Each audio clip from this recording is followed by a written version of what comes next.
Hi, peeps. You're listening to She's My Cherry Pie, the baking podcast from the Cherry Bomb Podcast Network. I'm your host, Jessie Sheehan. I'm a baker, recipe developer, and cookbook author, and my fourth book, Salty, Cheesy, Herby, Crispy, Snackable Bakes, comes out on September 24th. Each Saturday, I'm hanging out with the sweetest bakers around and taking a deep dive into their signature bakes. My guest today is Michelle Hernández, the pastry chef behind San Francisco's Dix-Sept Pâtisserie. Michelle worked in tech and fashion and left it all behind for a pastry career. She studied at Le Cordon Bleu in Paris and is now delighting lots of folks in the Bay Area with her French-inspired treats. Michelle is especially known for her canelés. Lots of you know what those are. They're the small, bell-shaped pastries that are shiny and caramelized on the outside and creamy on the inside. Full disclosure, I've actually never made canelés. I think I was a little bit intimidated. But after my in-depth chat with Michelle about how she makes them, I think I might be ready to give them a try. Michelle is also working on a new location for Le Dix-Sept, which is opening soon. She and I had lots to talk about, so stay tuned for our chat. Today's episode is presented by California prunes, the best kind of prunes out there. I am a big fan of California prunes for two reasons. They're a great addition to your pantry when it comes to smart snacking and baking. You probably already know that prunes are good for your gut. You might even know that prunes are also good for your bone health. But what you really need to know is that prunes are absolutely delicious in both sweet and savory dishes. But don't just take it from me. Here's what some of the country's top culinary experts have to say. Chef Bronwyn Wyatt of Bayou St. Cake says, prunes have an earthy, winey richness that pairs beautifully with the tart, fresh flavor of berries. Chef Kat Turner from Highly Likely in LA says, they are an incredibly versatile ingredient that strike a great balance between sweet and savory. They are incredibly sensual. Ana Castro from Akamaya in New Orleans says, prunes have a sultriness to them. They are very rich and like velvet. I like to use prune puree in my baked goods to give them great flavor and also to replace some of the sugar, eggs, or fat in the recipe. It's super easy to whip up. Just blend prunes and water together and voila! For recipe ideas and more, be sure to check out the California Prunes website at californiaprunes.org. Happy baking and happy snacking. Peeps, have you heard the news? Cherry Bomb's first ever Jubilee Wine Country is happening in Napa Valley on October 26th and 27th. It'll be a weekend filled with great wine, winemakers, beautiful food, seasonal produce, conversation, connection, and California. Passes are now available. To learn more and snag a pass, visit cherrybomb.com. Let's check in with today's guest. Michelle! So excited to have you on She's My Cherry Pie and to talk canelé with you and so much more. I'm super excited to be here. Very honored considering all the amazing guests you've had in the past. Thank you so much, Jessie. Oh my gosh. So I love asking guests about early baking memories, and I know yours involves an easy bake oven and your 5th birthday. So can you tell me everything about this? Because I'm already obsessed with you because you had an easy bake oven and I never did. Specifically, I want to know, did you ask for it or was it a surprise? And what are some of the things that you made in it? This is actually a very early and very clear memory that I have. My birthday's on July 4th. We had a pool party. We were living in California in the East Bay, and I just remember this so clearly. My best friend, when I was 5, we were very close with the family, and I was opening presents, and I opened this gift, and it was an easy bake oven from them. I just was so floored, and I was just so excited. I think I probably knew about them because I feel like they were probably on TV and ads and things, and I just was so excited about it. And that was really like the start of my love of baking and kind of like the alchemy of it all. Sometimes I'm at work and I'm looking at my production list and I'm like, oh my gosh, I have so many things to do. And I look at the flour and the sugar and the eggs and I'm like, this is so crazy that this can become something in 30 minutes. And I think when I got that gift, not really understanding how things worked, I tried to take it apart. My parents always tell me that. So I figured that there was a light bulb that made it work. And I definitely touched that light bulb if you stuck your hand in. It was the early one, so like there wasn't like a lot of child safety there. But we would bake little cakes. It came with little pans, and then I don't know if you ever had one, but it had a little spatula, but not really. It kind of like pushed it along. And we would bake my mom really was helping me do this, the little cake for my dad's birthday. Yeah, it was probably like 6 months later. And we still have pictures of it. My mom made her a bigger cake and then my little cakes because they only made, I think they were like 2 pans and they were probably 4 inches and they're flat. And I just thought it was so cool. You like put it in, you wait, and then you can see it rise through the little slot. And then you push it through and this magical little cake came out. It was just something I loved. And from that time on, I wanted to be in pastry. Besides the sweets and baked goods that you were whipping up in your oven, and I guess your mom making your dad a birthday cake, was there much baking going on in your childhood home? There was. My mom, I have very clear memories of this too on Sundays. It was probably Saturdays or Sundays. I feel like Sundays my mom would make, I think this is classic childhood American kind of things. Blueberry muffins, which the smell of blueberry muffins is just like the weekend and relaxing. Pancakes, of course. Banana bread. Banana bread was huge. When I woke up to that smell of banana bread was just like, oh, this is a good Sunday. My mom is Filipino and she grew up in the island of Guam. And one of the treats that she made is lumpia. So it's like a rolled flat rice paper with caramelized bananas inside. And then you fry it. Anything with bananas is pretty good. So yeah, there's definitely baking, but a lot of the things that I didn't see in my house, I saw on PBS, so Julia Child. There used to be a show called Great Chefs, and it was an insight to European pastry. And the people would wear the toques, and I was just so interested because it was things that were so complicated. It was just so interesting to see this world that I couldn't even imagine. And growing up in California and then later I did middle school and high school in Arizona, there was just nothing like that yet. Really, I wasn't exposed to that level of high cuisine. And I just thought that was so interesting. So a lot of things I saw on PBS. In addition to baking from a young age, you also took over all of the cooking from your mom at a super young age as well, right? And mostly fish and veggies inspired by her culture, but also like Mexican food inspired by your dad's? Yeah, so my mom showed me how to cook. I would just kind of sit there and watch her at the stove, and I love to eat, and I wanted food faster. So I would watch her make spaghetti bolognese, and I'm like, why is this taking so long? Can I do this? So she would show me how to do things, and I was just like, I have to get this faster, or I want this on Tuesday instead of Wednesday. And so I just started learning from her and then making my own food. And then because of shows that I would watch when I was so young, I would just experiment and get in front of the stove. And so I think I was using the stove with a little step stool probably when I was 6. I really got interested in using a wok because of Yan Can Cook. And I really burned myself really bad. But then I learned that woks are very hot. And I would just throw anything in to see how things tasted. And my poor dad, I would just be like, here's some food I made. And he would very kindly eat it. And I look back at that and I'm like, wow, I made a lot of things that I made my parents eat. We'll be right back. Guess what the latest issue of Cherry Bomb magazine is all about? Paris. Whether you're headed to Paris this year, dreaming of Paris, or just a Francophile at heart, you're going to love this issue. Get recommendations from She's My Cherry Pie faves like Dory Greenspan and Zoe Bakes, meet the coolest Parisians around, and learn about their restaurants, shops, bars, and bakeries, and meet some fascinating expats who changed their lives when they moved to the City of Light. Pick up an issue at cherrybomb.com or your favorite local bookstore, magazine shop, or gourmet store.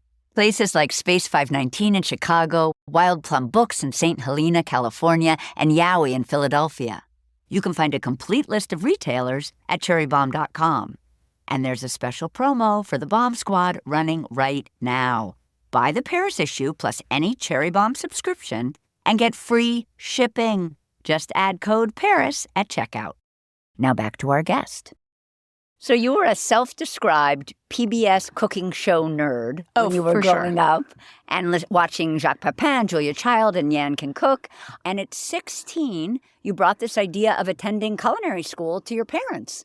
And they ended up saying no, and so you studied pre-med at Berkeley instead. But tell us about how you knew about the school and how you thought to yourself, like, that sounds like a good thing to do when I leave my parents' home, like, forget college, I'm going to culinary school. Like, where did all that come from? Yeah, I think since I was 5, I was interested in how you become a chef, and I didn't have a model of that anywhere. I don't think I knew anybody who was even in the industry, so I really kind of looked at these shows and tried to figure out, like, how, Jacques Pepin, you mentioned, learning about his life and how did he become a chef? I remember when college applications time was coming up, you get all these, back in the day, pamphlets and, like, brochures, and you kind of decide and you kind of know, like, the big schools and then the smaller schools and things that are very specific to what you might want to study. And I don't know how I got I think it was through a bookstore that I saw an application or, like, a brochure for California Culinary Academy. It was CCA. It unfortunately no longer exists. It was in San Francisco. My early life was in the Bay Area, and I always kind of wanted to go back home. And so I was like, this is great. And so I took that application to my parents. And I also had my Stanford application, my Berkeley application. And they were like, no, you need a formal education. And I am so glad that they were very firm about that, because my ultimate goal was to have a pastry shop and have a business. Besides baking and pastry and cuisine, I also always wanted a storefront and retail. That was just like a big thing. I used to play store when I was little, and my customer was my little sister. I would make her, like, buy things from my shop I would set up. And now, that's what I have.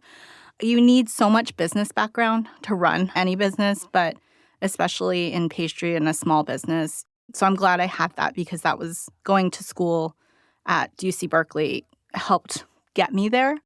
So after college, you worked as a digital marketer, although that job title didn't actually exist, at a startup that became Evite. Yes. I just love that little tidbit. And then you ended up working at The Gap, where you worked for a while saving money so you could go to the Cordon Bleu in Paris. And you were taking French classes. When did you know that you would go to culinary school? Was it like just right when you graduated from college? You were like, this is my next move?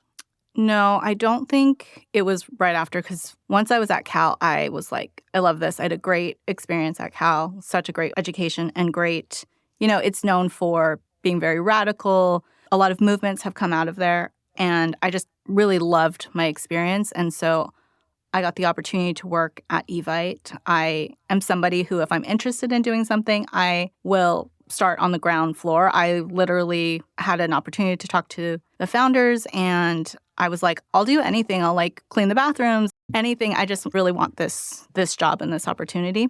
Because of that, I think I've gotten opportunities and kind of making them on my own, because when someone says, like, I just want to help out, I just want to be a part of this, it doesn't matter what, I just want to be a part of it. Getting that opportunity, I really just went with that wave and then kind of got into marketing, because marketing is something that I think that you can learn. I think there are people who are more skilled at it, but I didn't know anything about it. And I had a great teacher when I was at Evite learning about what branding is. And as I went on, I was just kind of like, okay, I'm getting more and more experience in marketing. And at the time, the salary was very good. I was just kind of get swept up in the corporate world. I realized I was getting a little bit away from my path, but I was still learning. So we use a lot of marketing today in the business, so much marketing, right? It's all about marketing to drive a business. I finally recentered myself, and I said, my goal is actually to get to Paris and to do this. But along the way, I'm going to enjoy this journey, and I'm going to continue that path of learning. I was probably like a year into The Gap, and I was like, you know what? I need to figure out exactly what I need to learn here. I need to learn how to read a P&L. I need to learn more about marketing. I just need to learn how a business is run from a store side and also a digital side. And taking that into account, like, how long do I need to be here to save money to go to Paris? When you did get to the Cordon Bleu, you ended up receiving the coveted Le Grand Diplôme. Can you tell us what that is in case people don't know? Yes. Le Grand Diplôme is a degree in both pastry and in cuisine. My goal was to be in pastry. I was so interested in baking And knowing that I had to save up all this money, I was already going to Paris, I thought I should just do a background in cuisine as well. So that means all the savory foods, everything you would do at a restaurant on the savory side versus the pastry, which is very divided. And so I'm so glad I did do both of those things because a lot of the work that I do also includes savory. You can take the techniques you've learned from pastry and apply it to savory. So knowing both ways, both different techniques in cuisine and pastry has just really helped me become more efficient. I'm able to use my creativity more because I have a basis in both. But not everyone does the Grand Diplôme. You're taking double the classes, and it is more challenging. And I'm glad I did it because as I got towards the end, I was like, oh, I think I want to do cuisine. You kind of feel like you're rolling with the big dogs when you're doing really well in cuisine. So I graduated. I was 5th in my class in cuisine. I love cooking, but pastry for me is a better way of life. Working in a retail production setting is what I love. I love doing testing. I love the idea of lab work. I have so much respect for people who are working on the line. That is not my life anymore. You get such a thrill and a rush from working on the line in cuisine. I don't think I can do it anymore. Your French training clearly influences your dessert style, as you're known for French pastries and wild botanical flavors and colors inspired by nature. Can you unpack that for us, how you would describe your style? And also, can you define, the word botanicals comes up a lot. Can you define what botanicals means to you? Yes. So botanicals at Le Dix-Sept, what we mean, we get this question a lot because sometimes people are like, oh, does that mean everything's vegan? So they think of like plant-based because botanicals is based around plants. But what we mean at Le Dix-Sept is that each of the products, for instance, a cannelé, is focused around specific botanicals. So in a cannelé, it's all about the vanilla bean. The flavor of the real vanilla bean should be coming through. Other things that we include are like, I love passion fruit. Passion fruit is my jam. I love the acidity of it. Lavender, rose, cardamom, just an array of flowers, tea leaves, fruits, really just kind of anything that encompasses that botanical idea. But there's nothing that we have on there that doesn't speak to a botanical and doesn't highlight a botanical. And that's really a differentiating factor in Le Dix-Sept pastry. Your brand, Le Dix-Sept, began with a farmer's market stand in 2011. There were pop-ups, outside vendors, and then today, Le Dix-Sept is described as one of the most beautiful bakeries in San Francisco. And you're about to open your second brick and mortar, which will become your flagship, where your team will finally be able to bake and sell under the same roof, which is amazing. Can you tell us a little bit about the bakery's mission?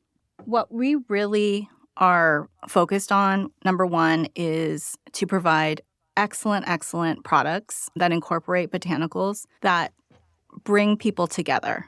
So it's a place where you would come to get pastry that you're going to share at a table, that you're going to share at a picnic. We want to be a part of those celebrations and experiences. And we have been. I've seen people at the farmer's market who had come and our clients and were dating and then got engaged and we did their engagement. Like we've done quite a number of people where instead of regular desserts, they've ordered canelés for their engagement. We've seen people get married and then we do their wedding cakes and then we do a lot of first birthdays. And just being a part of the community is so important to me. A lot of people come to us as their pastry shop. They'll come and they'll ask for something very custom. And that really warms my heart because we have gotten to know these customers and what they like. And just to be a part of that special moment is so rewarding.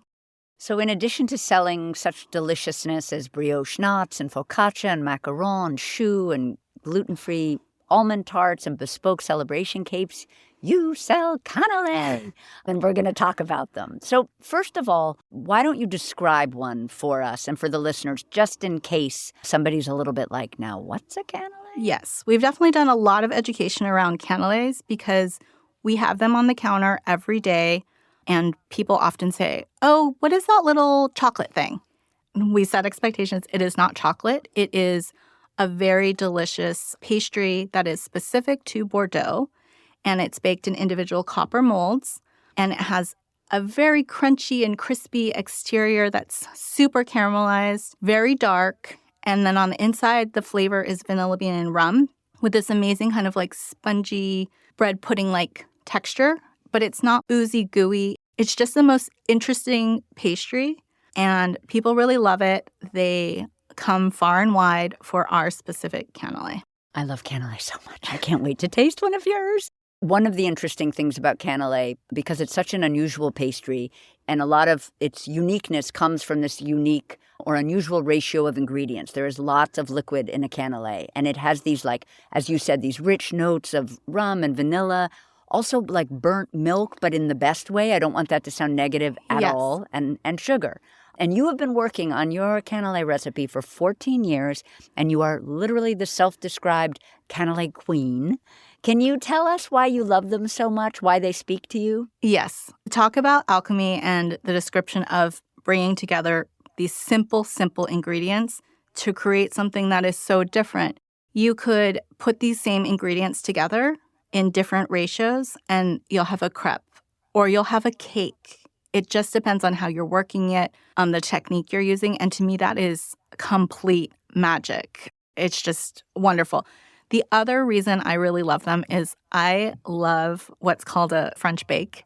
So all of the products at Le Dix-Sept have a French bake. So it means it's very caramelized. It's very dark. We don't do anything that's blonde. And I'm so very specific about canelés, the way that they're made. The canelé should be dark, very, very caramelized. Sometimes people are like, oh, is this burnt? And I'm like, no. If you've seen a canelé that is what we call blonde, which is very light brown, when you bite into it, it should be like very resistant to your teeth, and it should crunch. And then it should give to this beautiful, soft interior. And that to me is magic, that Maillard reaction of the sugar getting caramelized and creating a new flavor, like you said, that kind of like burnt sugar flavor is the essence of a canelé, the two different textures. They definitely require patience and practice, and they can be unpredictable. I think even the best of the best can sometimes make a batch of canelé that either have like an unevenly brown top or they fall a little bit in the middle. But one thing you've said, that it's really important to use the best quality ingredients you can when you make a canelé, because there's so few of them, and you'll really taste them in the final product, like you said, similar to a crepe ingredients or similar to clafoutis, but in this specific ratio. It seems like generally with canelé, like the sugar and flour are sort of about the same amount, and the liquid is a much higher amount, and then butter kind of much less than you would think. For the milk, for instance, that's really responsible for the flavor and the browning. So a lot of the flavor is going to come from the sugar being caramelized. The milk does have sugar in it as well. So the flavor is coming from the vanilla beans, and then at the end, the rum. But yes, in terms of the ratio, the liquid is very high. And then the sugar is maybe the second largest ingredient in the batter, and that is going to contribute to that crispy exterior and that gooey interior. Yes. Butter's bringing us some richness and flavor. Eggs make for a light custard. Yolks maybe a slightly richer one. And then, like you said, the rum and vanilla for flavor, the salt to season. I thought we could maybe walk through the recipe that you guys use at Le Dix-Sept. So first we're going to make the batter, and we're going to infuse our milk. Is it organic milk, and is it whole milk? We're using whole milk, and in terms of the vanilla beans, I'm very kind of the farmer's market ideas. If I get a hold of some great ingredients that are maybe not available through the rest of the year, I'm going to use them. I have a great friend who travels to Mexico for her work. She roasts coffee beans, and actually it's the coffee that we use. She's gone before. She's brought back this beautiful Mexican vanilla. And so in general, we're using Massey vanilla paste, which is very highly concentrated.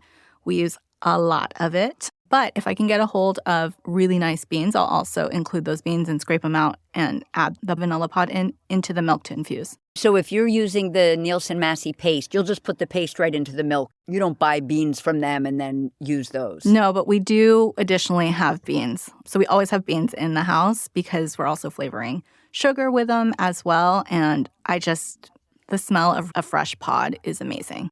We have our milk, and we're flavoring that milk over a medium-high heat or a medium heat. It's a medium heat. You don't want to decrease the amount of liquid. You don't want it to all evaporate, because what's going to happen is if you walk away, which everyone has done because you're doing lots of things at a lot of times, you're going to evaporate too much of the liquid. And when you incorporate the flour, it's going to get too thick. What I like to say is more of like a popover. You've made a popover instead of a canelé. A lot of times your batter is too thick. We're going to carefully watch our milk that we're infusing with either vanilla paste or vanilla beans over medium heat. Are we waiting for it to sort of simmer and then we can kind of turn it off and let it set? Yeah, I actually don't even take it to a simmer. I want it to be around like 60 to 50 degrees, and I want it to really just infuse. I definitely don't want to boil it. If you want to take it to a simmer and then immediately turn it off, cover it, and let it sit, it'll start to infuse. Can you do the infusion just while you're sort of prepping the rest of the recipe, or do you like to do the infusion like overnight so you get a more concentrated flavor? I think you should always do it ahead of time. And then after you cool it down, putting it into the fridge, let it kind of marinate and do its thing, and then come back and use it again. So you're going to warm it up overnight. Yeah. Overnight. You might just have something from Restaurant Supply, but is there a specific pot that you like to use at this stage of the recipe? Yes. When we were doing smaller batches, now we do very large batches. There was a copper pot that I love copper. Copper is amazing. There's a lot of copper in France, and there's a reason. It's very conductive. I have this copper pot that's extremely heavy and durable, so it is actually a little bit hard to burn things in it because it's so thick. I like to use that pot, so a very heavy bottomed pot. You never want to do anything with milk in a very thin, like aluminum pot. You're asking for trouble. So now, maybe in a bowl, we're going to combine butter and sugar and eggs and salt. And at this point, is the butter melted since we're combining it with the sugar, or are you creaming it? You can melt it. You could also put it into the end of the milk. But for us, we're putting it as like very soft. Very soft. And you're mixing that with granulated sugar. Mm-hmm. And are you using just eggs, or do you also have yolks? We also have yolks, yes. Okay, a mixture of eggs and yolks, a little bit of salt. Is the salt kosher? The salt is sea salt. And you're whisking all of this together in a bowl? Yes. The butter is soft enough that you can do this by hand or in a Hobart or a stand mixer? I would do it in a stand mixer. So if you're doing a smaller batch, you can do anything by hand. That's one thing you learn at Cordon Bleu is just in case your mixer breaks. That's happened before. I know how to do everything by hand. It is much better to do it in a stand mixer for sure. So in the stand mixer, we have our sugar, we have our eggs, we have our softened butter, a little bit of salt. What are we looking for in the stand mixer? Is it sort of a just combined situation where you just want to see that moment where everything comes together? Or are we looking for light in color and fluffy? You want to make sure that everything is combined. It's not just combined. You really do want to mix it so it's completely homogenized. Right, but not aerated. No, that's great that you bring that up. You want to not incorporate too much air in this batter because you're going to create a souffle. Even though you're letting it sit for at least 24 hours, that air will continue to stay in the batter if you work it too much. So you want to be really careful about that. Now we're going to add in some flour. Again, I assume we're just putting it right into our stand mixer. And are we using a paddle attachment? This is a paddle, yeah. And it's all-purpose flour? And is there a brand that you like? You can use an all-purpose flour. We use an organic all-purpose. The brand is Justo, which you can't get it just off the shelf, but we have a great grocery here called Rainbow, and they actually sell like the larger packages of it. It's not available like that on the shelf. We're getting like 50-pound bags. So now we're going to add the flour into our egg mixture.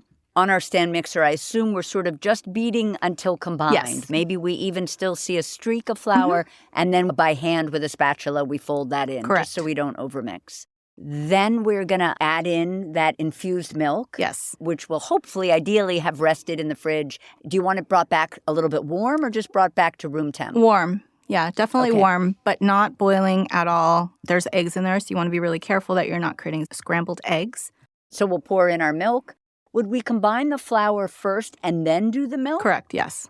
Okay. And then again, just until that milk sort of is combined and stop when you see the milk combined. Yes. Then we're going to add some rum. And the alcohol sort of bakes off, right? It's more just the flavor that you're going to get. You just want the flavor, and that's because Yes. it's being baked off versus with anything that's perfumed with rum after it's baked. So maybe like a syrup, you're going to get the alcohol flavor, and that is great for that purpose. But that's not the flavor here. It's not the alcohol-y taste. I would think about it as the way you use vanilla extract. You shouldn't taste the alcohol. Do you have a special rum that you love? We use a really dark rum, yeah. And I've used several different brands, and I've kind of tested them. We've used very expensive rum. We've used more moderate rum. For me, I love a dark rum, and I don't want it to be spiced rum. For us, no, because we want the pure flavor of the rum plus the vanilla bean. I don't want to hide the vanilla. Many recipes strain the batter at this point. Do you all strain the batter at this point? Yeah, I would strain the batter for sure. And what are we looking for? Maybe a little bit of a curdled egg or something? Is that what we're straining? Yes, just in case. And then you're also looking for, did I dissolve all the sugar? So we strain our batter, then we cover that and chill it. Do you chill overnight or just, I've also read you can chill 4 to 12 hours. Do you like an entire overnight rest for this? At a minimum, yes. Ideally, 48 hours because you want to hydrate the flour and you also want to continue to work that vanilla bean. And now you've added the rum, kind of all that flavor. The reason why you don't add the rum to the liquid at the beginning is because you don't want all the flavor to burn off. And you also want some of that liquid. Otherwise, it's going to get thick, and I'm always worried about evaporating some of that liquid that you need to keep it loose. Yeah, I read that it was very important for the texture of cannelé to have this long rest in the refrigerator, which is exactly what you're talking about. So if people are tempted to rush, there actually is a reason for that. It's not just about it being cold. You're absolutely right. It's not impossible to bake it, but you're not going to get the right flavor. The sugar needs to, again, continue kind of do its thing and flavor everything along with the vanilla bean and the rum. Your best bet is to, especially if you're a beginner, I would say wait 48 hours. So next we're going to prep our molds. If you're working with new copper molds, you need to season them. You absolutely have to season them and take the time to do it because if you don't, they'll get stuck. I don't care if you're using beeswax, anything. Think about cast iron. One of the ways that we do it is put the oil in. So I'll use like a very neutral oil and then I'll bake it just like I would a cast iron. But I'm not filling it with oil. And then I'm doing it at least twice. The actual mold makes a huge difference. You cannot do this in silicone. I was also going to say that your love of, is it buen cuit? Which is the French expression, and there's actually a bakery in Brooklyn called that. But the idea is this dark brown that you kind of want from your pastry that Americans are like, what? Why does it look like that? Yes. But that's what we're after. I once heard Carla Hall say about a pie crust, like there's flavor in the brown. There's flavor in the brown. You want your cannelé, you want to use molds, then are going to get you that dark, dark color because that is where the flavor is going to be. And the texture. And the texture. If it's not dark, you can just visually see if it's not very dark, verging on, oh no, I've burnt it, it's not going to have that flavor. It's not going to have that crisp. It's a very short timeline that the cannelé can live and have that great texture and crispness. And if it starts out and you're presenting it and it's blonde already, so it's like very, very light brown, maybe even, the color of straw I've seen sometimes, it's not a cannelé. That's, to me, a custard cake. So now we're going to prep our molds in order to fill them with our batter. Yes. And many people combine melted butter and food-grade unscented beeswax. Do you guys do that or do you just do wax? So I've done both versions. I'm always testing. I like adding a little bit of fat. I think it helps with the slip. So beeswax is a little tricky to work with. You want to melt it, but by the time you might be working with it, it can already start solidifying. And so it helps to have a little bit of fat in there, a little bit of oil or clarified butter. You want to use clarified butter for sure instead of just regular butter. It could just burn a little bit faster. And again, we're talking about things that we like that kind of burnt taste. This is different because it's in the oven for so long that it actually will burn and smoke your oven. If you're in a house, a kitchen, you might not have the best ventilation. It's going to cause a lot of smoke. So the clarified butter will burn cleaner, and at a higher temp, it won't burn the way that regular butter will. Absolutely. That's really helpful. And we're going to melt the butter and the beeswax together. Beeswax, I'm assuming you can buy online at Amazon? Yeah, I've looked on Amazon before, and what you want to be careful of is you need food-grade beeswax, and it needs to be pure, and not all the beeswax that's out there is edible. So I would say find your local farmer's market honey vendor they're going to have beeswax. And you're just going to want to make sure, because there's beeswax to make candles, and then there's beeswax that is edible. And you want to just triple check that it's edible. The one that we have here is from Marshall Farms, and that's a local farm that you can get beeswax at the Ferry Building, and it's edible. Now, we need the wax because it will help give us that classic, beautiful, shiny exterior of the canelé. It also allows them to slip out of these molds that they actually are dying to stay in. They are dying to stay in. I was going to ask you about other molds, but you've already made it clear that you really believe proper canelé needs to be done in a proper copper canelé Without exception. mold. Without exception. Okay. There's Good to different shapes and sizes to the canelé. We use what's called a 45, which means it's a 45 millimeter size, which is about 1 3/4 inch. And it's the same width as it is height.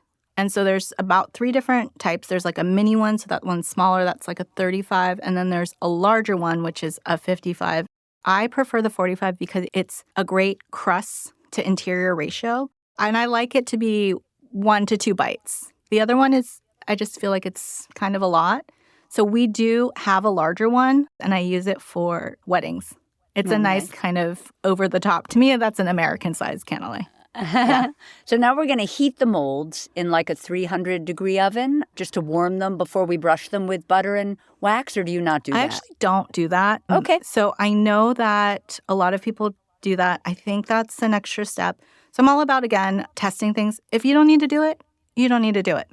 But if I was in a very cold environment, in a very cold kitchen, I would probably do it. But in California, it's pretty temperate. Unless your molds were very, very cold, I would just skip that step. Just your beeswax mixture needs to be warm and still pourable. So it starts solidifying at around like 60 degrees, and it goes really fast. Like you'll look, and then the pot is just completely opaque. Then you kind of have to start again. I also read that, some people will warm the molds, which you're saying you don't do. You want to brush quickly and efficiently. You may need to reheat because the wax may kind of solidify again. But I also read that then you can stick the molds in the freezer to chill them before you put the batter in. So I'm going to just go back on the brushing. I actually pour the wax directly in, and then I flip them over. You can absolutely brush them. The thing that with the pouring is you know that the whole thing's coated. I also am all into using less utensils and cleanup because beeswax is tricky to clean up, and you don't want to clog your drain. So you want to make sure none of this is going down the drain. Otherwise, you're going to clog your drain, and it will solidify at some point in your system. After you have coated the insides of the molds, do you chill them before putting in the batter? So a lot of people do, or you see that a lot of people are chilling them. They're pouring the wax mixture in or just the wax in, and then they have that layer, and then they're chilling them. I don't do that. One of the reasons I don't do that is because, have you made a madeleine? In my lifetime, In your lifetime, yes. Okay. So one of the ways that you get the bump is you chill the mold because it's forcing the cold pan and then the hot oven. It's almost like when you make kind of a muffin, the outside starts baking before the inside and then it's pushing it up. I don't want a volcano in my canelé. I want it flat. So again, maybe that works for some people. I don't need that extra step, but I also am waiting for the wax and the actual mold to cool down before I start pouring in my canelé batter. Next, we're going to bake. We're going to fill our molds almost to the top with batter, but not too high, because then you can get something that they call I know there's a French expression, but the white bottom. Yeah, blanc cool. And cool blanc. Yeah, and we want to avoid the white bottom, and if you leave a teeny bit of space between the batter and the top of the mold, you can avoid that. And then maybe placing these on a foil-lined baking sheet. What are you guys doing? I'm a rule breaker. I fill it all the way to the top. More is more. More is better. So I fill it all the way to the top. But yes, if I was just starting out, I would use a little scant, not fill it all the way to the top to understand what's going on in the process. But I do fill it all the way to the top, and I just want to make sure it's like a full canelé. The sheet that we're putting it on, so you want to make sure that the sheet pan that you're using is pretty thick and sturdy and won't warp in the oven because you have these canelés that are potentially filled to the top, and you don't want it to move around at all. You want a super flat bottom pan. Is there a brand of pan that you like? You know, the one that I feel doesn't warp is the gold Nordic ware pans. Mm-hmm. You can get a pretty heavy one through like a restaurant supply, but The Nordic ware that are gold, I really like them. I feel like they're thick. They withstand a lot of heat, and it's copper that you're placing on top of the pan, so you want to make sure it's durable. And then I always line it with parchment because these molds have wax and oil. It's for cleanup, essentially. So we're going to bake at 500 degrees for about 15 minutes? Is that what you guys do? Do you start at a very high heat for a short amount of time and then lower the temperature? One of the things about these copper tin-lined molds is the tin starts to warp and melt at about 450 Fahrenheit. I really wonder when you see these recipes that say it's 500 degrees, like if it's really 500 degrees or if it's a 500 degrees home oven. And so you want to have two things. We always have a thermometer that's in the oven, so I can check the temperature. Then you see the temperature of what the oven says it is. Then you determine which one's correct. And the one that's correct is the one that's in the oven. And then I also use the little laser gun to just triple check because a canelé has very few ingredients. At this point, it's all about temperature. What is your temp? So I really like a 400 degree. So, Michelle, if you're baking at 400 convection, then a home oven is going to be 425. Or 450, yeah. Or even 450. Again, you want to check your home oven because I've tried to bake before in a home oven, and what you find is unless you have a very professional oven, which I've never had at home, it doesn't seal completely. It's not a really tight seal. In a professional oven, when you push our oven closed, you can hear the vacuum go out.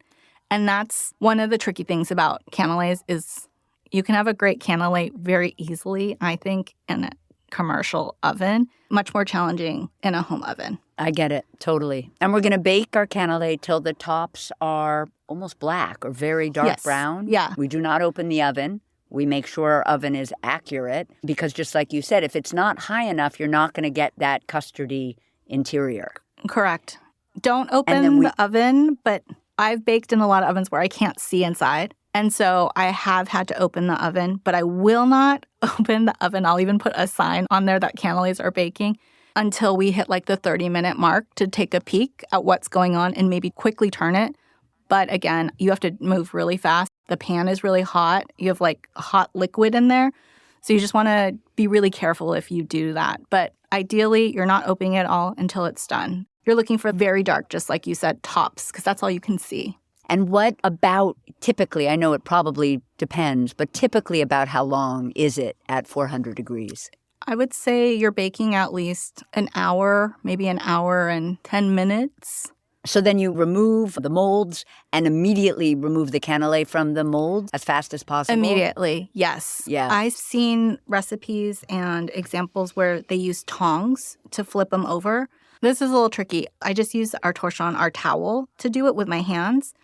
It is hot, but I think if you use the tongs and you can't get it out immediately, the canelé mold could fall or it could hit you, or I think it's a little bit more dangerous. I think it's less dangerous to use unfortunately, I don't think you can use an oven mitt because you need to be able to feel the canelé, but a very, very, very thick, dry towel to just unmold them very quickly.